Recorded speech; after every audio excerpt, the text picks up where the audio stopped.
우리 주님의 크신 은혜가 여러분과 함께 하시기를 기원합니다.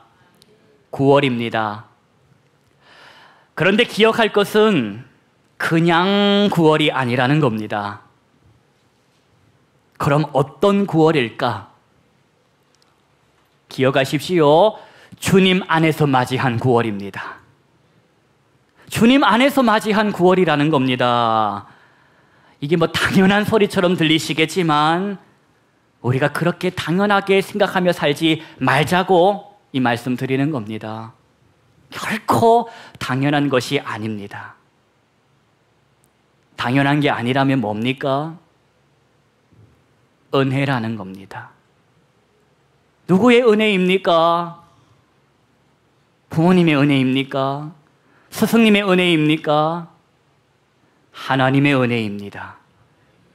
하나님께서 저와 여러분을 사랑하셔서 너무나도 사랑하셔서 주신 계절이 있는데 그 계절이 가을입니다. 저와 여러분에게 주신 달이 있는데 그게 9월입니다. 주신 날이 있는데 그게 바로 오늘입니다. 하나님의 은혜라 기억하는 자에게 입이 있다면 그 입으로 하는 소리가 어떤 소리라? 하나님 감사합니다. 성도 여러분, 내 삶에 있어서 당연한 것이 하나도 없다. 내 삶에 있어서 당연한 것이라고는 아무것도 없다. 이걸 날마다 우리가 인정하며 삽시다. 그럴 때 날마다 우리는 어떻게 살 수 있다? 감사하며 살 수 있습니다. 환절기입니다. 계절이 바뀔 때마다 바뀌는 계절에 몸이, 마음이 적응하려다 보니 막 탈도 나고 지치기도 합니다. 이 중에서도 탈나고 지치신 분 계실 겁니다. 특별히 가을이 되면 어떤 분들이 계신가 하니 가을을 타는 분들이 계십니다. 남자들이 보통 가을을 많이 탑니다. 여러분 어떻습니까? 여러분들 주변의 형제님들 가을 타는 거 느껴지십니까? 아니면 뭐 탈 준비를 하고 있는 것처럼 보입니까? 해가 지는 걸 보면서 석양을 보면서 묘한 감정을 느낍니다. 아직도 시간이 6시 반밖에 안 됐는데 왜 해가 넘어갈까? 아직도 초저녁인데 왜 어두워질까? 기분이 이상합니다. 그리고 매일처럼 보아왔던 나무, 그 푸릇푸릇한 나뭇잎인데 어느새 보니 그 푸릇푸릇한 나뭇잎 기운은 다 어디 가고 바짝 말라서 낙엽되어 서복히 그 아래 쌓여 있거나 앙상한 가지만 남아 있습니다. 그걸 보니 마음이 좋지가 않습니다. 마치 내 인생이 저 기운이 다해 떨어지는 나뭇잎 같습니다. 바람에 날려서 저기 사람 관심도 없이 구석에 처박혀 있는 낙엽 같습니다. 화려한 시절은 이제 다 갔네. 내 인생에 남은 것은 겨울밖에 없구나 생각하니 막 우울합니다. 그런 경험 해보셨습니까? 안 해보셨습니까? 해보신 분도 계실 겁니다. 말만 들어도 눈물이 나는 분들이 계실 거 아닙니까? 여러분, 그런 경험 해보셨거나 내 얘기야, 내 얘기야 하는 분들이 있다면 가을 타보신 분들입니다. 여러분, 그때 기억하십시오. 사람이 가을 타는 거 그거 잘못된 거 아닙니다. 계절을 타는 걸 잘못됐다고 말하지 맙시다. 봄이 오면 봄을 타고 여름이 오면 여름을 타고 가을이 오면 가을을 타고 겨울이 오면 겨울을 타는 게 뭐가 이상합니까? 그러나 우리가 꼭 잊지 말고 기억할 것이 하나 있습니다. 그게 뭐라? 나는 하나님의 사람이라는 겁니다. 하나님의 사람, 나는 예수의 사람이다. 이걸 잊지 맙시다.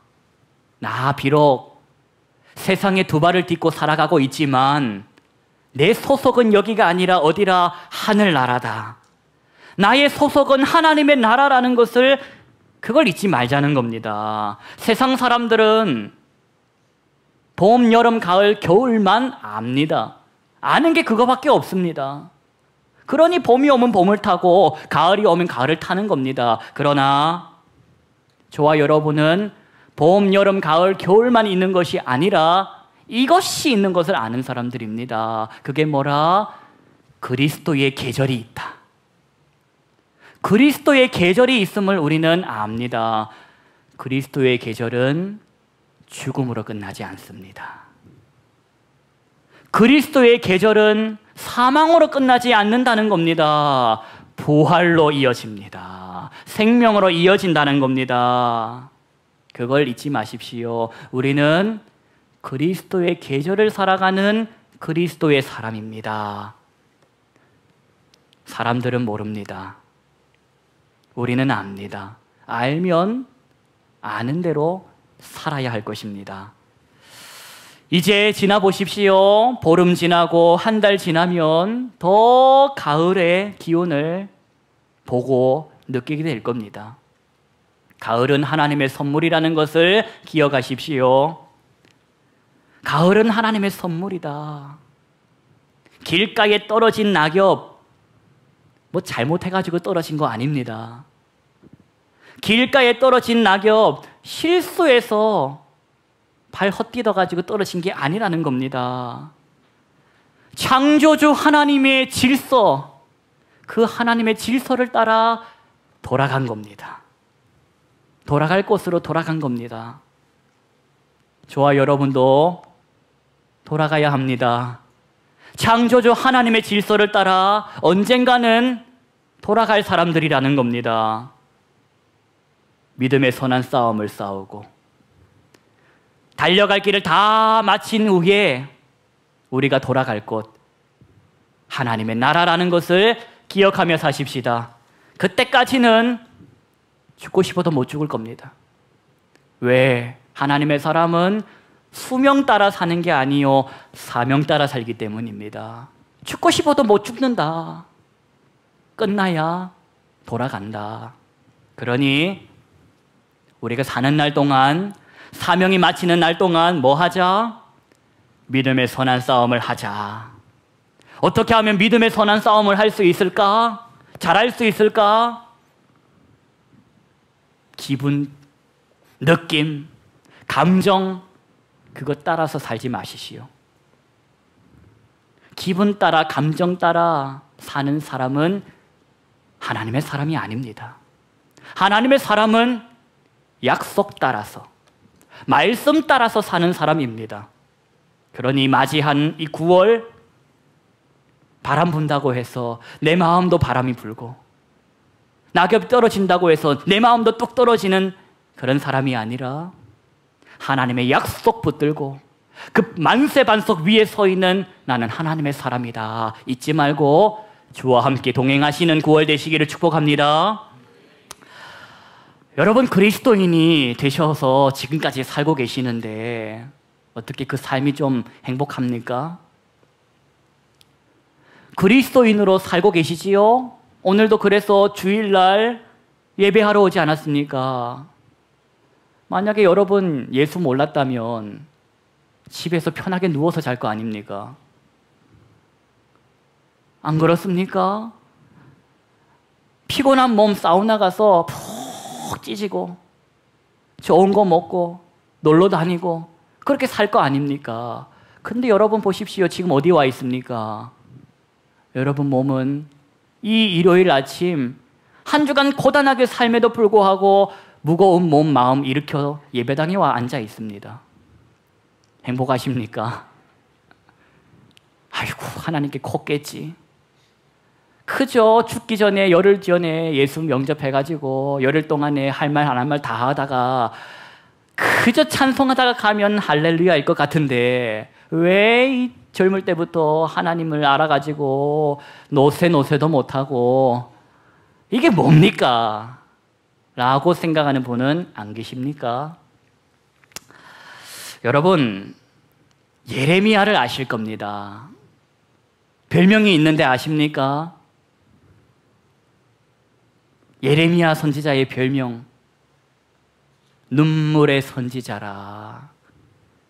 얼마나 하나님의 사람으로 살아가는 그 삶이 녹록치 않았으면, 고단했으면 옳았겠습니까? 이 예레미야가 오늘 허락하신 본문을 보니까 작정하고 하나님께 와서 따집니다. 여러분, 이걸 배워야 합니다. 속이 상하면 참지 마시고 하나님께 상한 마음을 쏟아내십시오. 뭐하러 점점 떨고 괜찮다 괜찮다 체면 걸고 앉아 있습니까? 오늘 예레미야가 불편한 마음이 있어서 하나님께 와서 쏟아냅니다. 뭐라고 쏟아내는지 우리 한번 같이 들여다봅시다. 15절입니다. 15절 말씀 저와 여러분 합독하시겠습니다.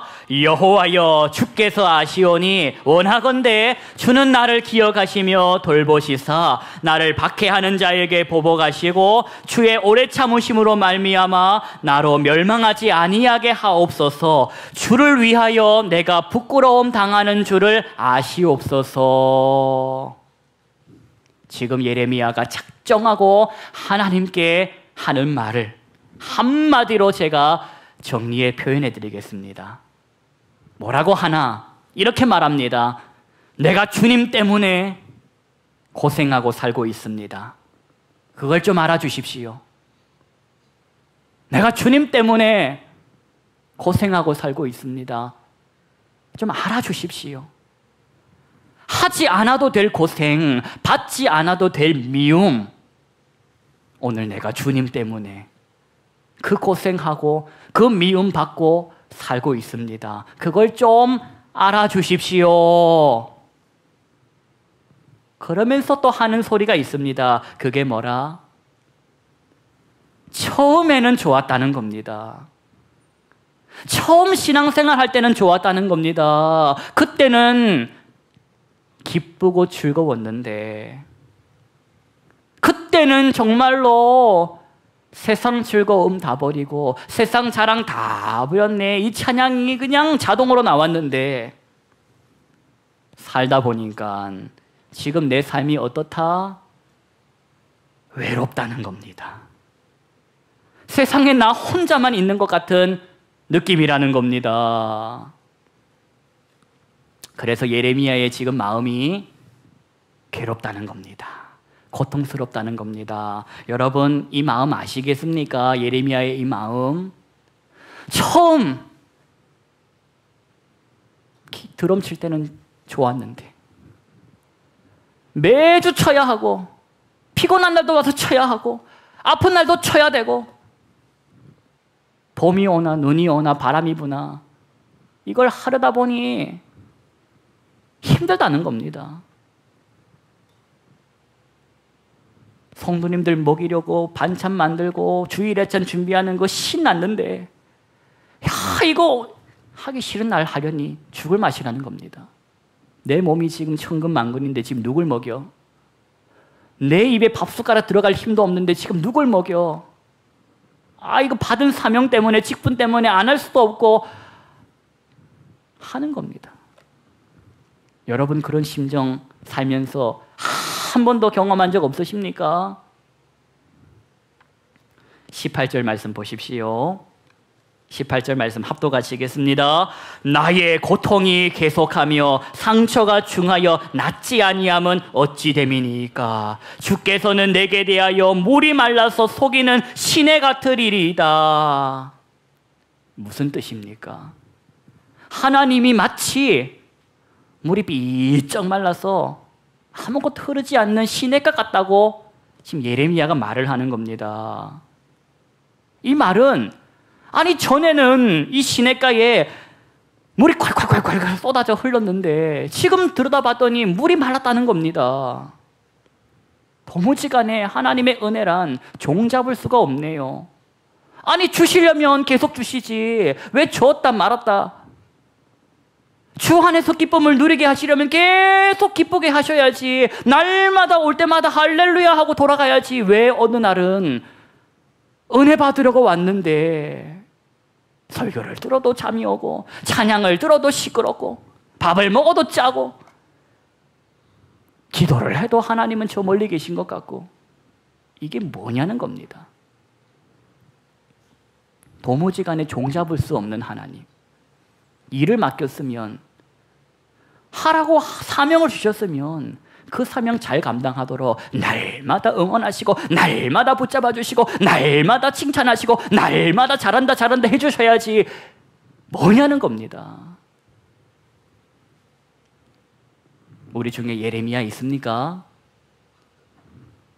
우리 중에 예레미야 계십니까? 주 예수보다 더 귀한 것은 없네. 이 세상 부귀와 바꿀 수 없네.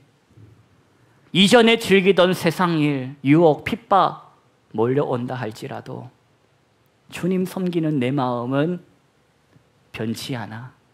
이렇게 찬양하고 살았는데 그때의 그 기쁨과 그 감격은 온데간데 없이 물이 말라 삐쩍 바닥이 드러난 저 시냇가를 쳐다보며 하나님 왜 이러시냐고, 이러실 거라고 날 불렀냐고, 이러실 거라고 나에게 사명 주셨냐고 따지고 싶으신 성도님이 계신다면 여러분이 바로 예레미야입니다.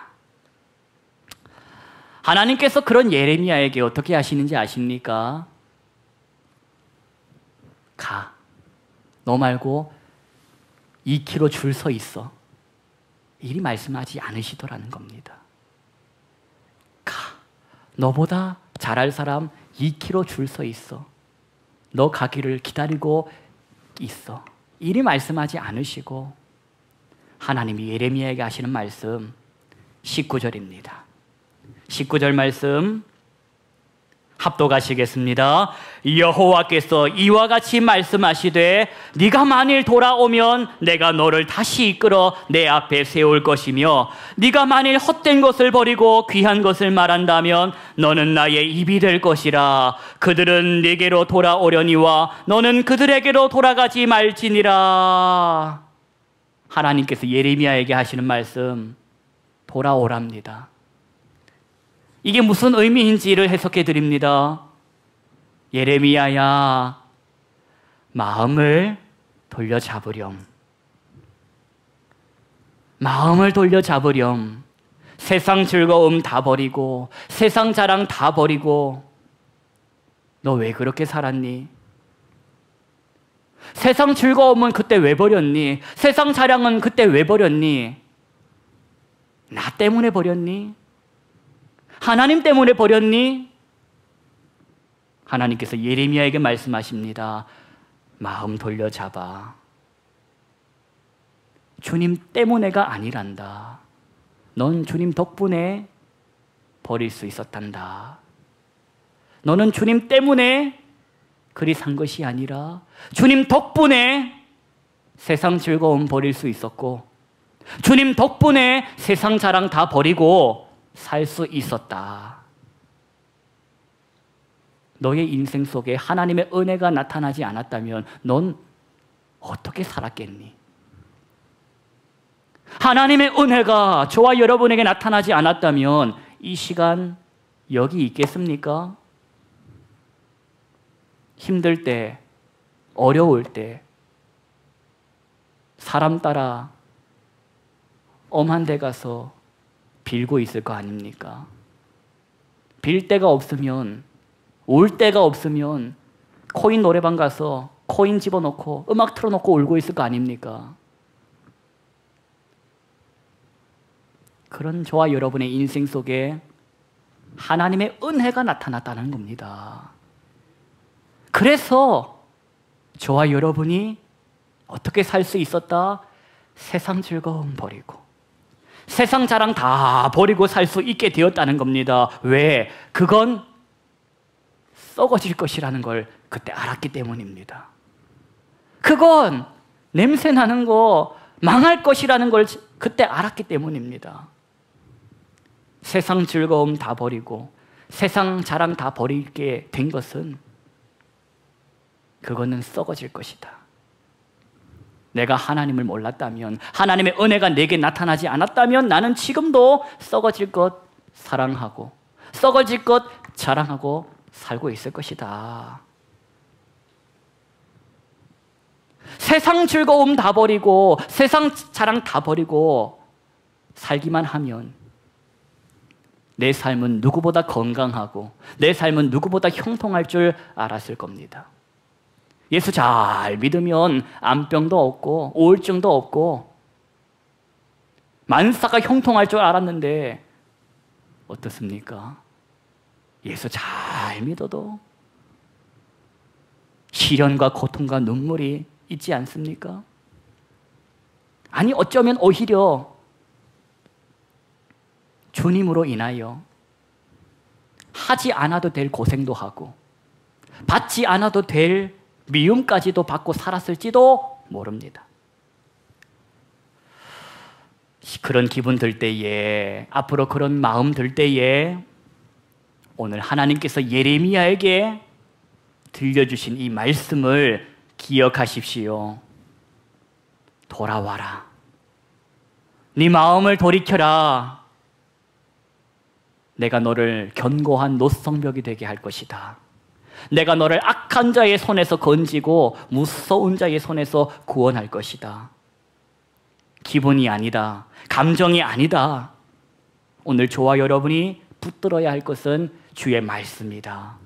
주님 때문에 하지 않아도 될 고생, 주님 때문에 받지 않아도 될 미움이 아니라 주님 덕분에 사랑의 수고 할 수 있게 되었고 주님 덕분에 해야 할 일이 뭔지 가야 할 곳이 어딘지를 알게 되었습니다. 주님 덕분에 세월을 아끼게 되었습니다.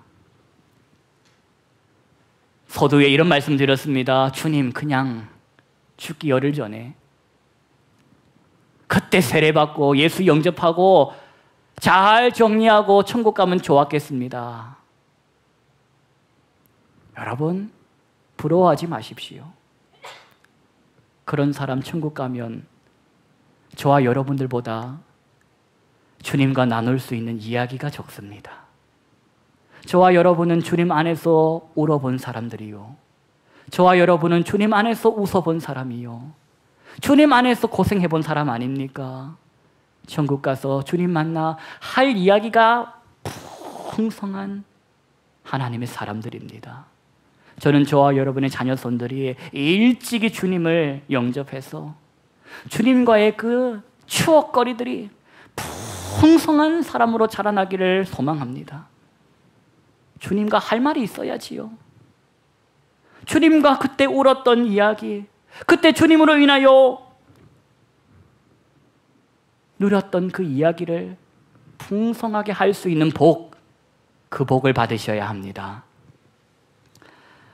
우리가 다 주님 덕분에 그 은혜를 힘입어 의롭다 하심을 얻어 영생의 소망을 따라 상속자가 되었습니다.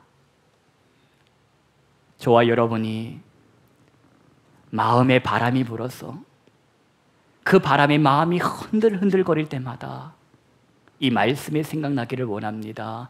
주님, 내가 주님 때문에 이리 사는 것이 아니라 주님 덕분에 살고 있습니다.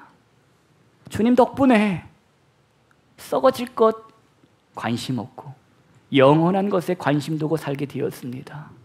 고맙습니다. 바람이 불어와도 친구들은 다 떠나고 외로워도 나에게는 누가 있다? 세상 끝날까지 나와 함께 하신다고 약속하신 주님이 나와 함께 계신다. 더불어 주의 그 몸과 피를 함께 나누는 성찬의 식구들이 함께한다. 저와 여러분은 혼자가 아니요, 우리 주님 안에서 믿음의 형제 자매가 있습니다. 세상 즐거움 다 버리고 세상 자랑 잘 버리셨습니다. 그거 붙들고 살다가 마지막에 요양병원에서 옵니다. 세상 자랑 잘 버리셨습니다. 세상 즐거움 잘 버리셨습니다. 그 덕에 마지막 요양병원에서 할렐루야 할 수 있는 겁니다. 영생의 소망이 오늘 저와 여러분에게 주어진 겁니다. 가을, 9월, 주님 때문에 살지 마시고 주님 덕분에라고 말하며 살아보십시다. 주님 덕분에 사랑의 수고를 할 수 있게 되었고 주님 덕분에 사람 살리는 일을 할 수 있게 되었습니다. 주님, 내 남은 삶의 시간을 나는 모르오나 주님 아시오니 그 시간이 닿을 때까지 내 마음 쓰러지거나 자빠지지 않게 붙잡아 주시고 사명, 선한 싸움 싸우고 달려갈 길 달려갈 수 있도록 날 인도하소서. 이런 믿음의 고백으로 맞이하는 이 한 주간 살아가시기를 주의 이름으로 축복합니다. 기도하겠습니다. 하나님 아버지 감사합니다. 이제껏 산 것이 주님의 은혜라. 세상 즐거움 다 버리고 세상 자랑 다 버리고 산 것이 잘못된 선택이 아니었고 가장 바르고 선한 선택이었음을 오늘도 깨닫게 하시니 감사합니다. 주님 때문에 사는 삶이 아니요 주님 덕분에 사는 삶이라 늘 고백하며 감사하는 우리 모든 성도들 되게 하여 주옵소서. 예수님의 이름으로 기도하옵나이다. 아멘.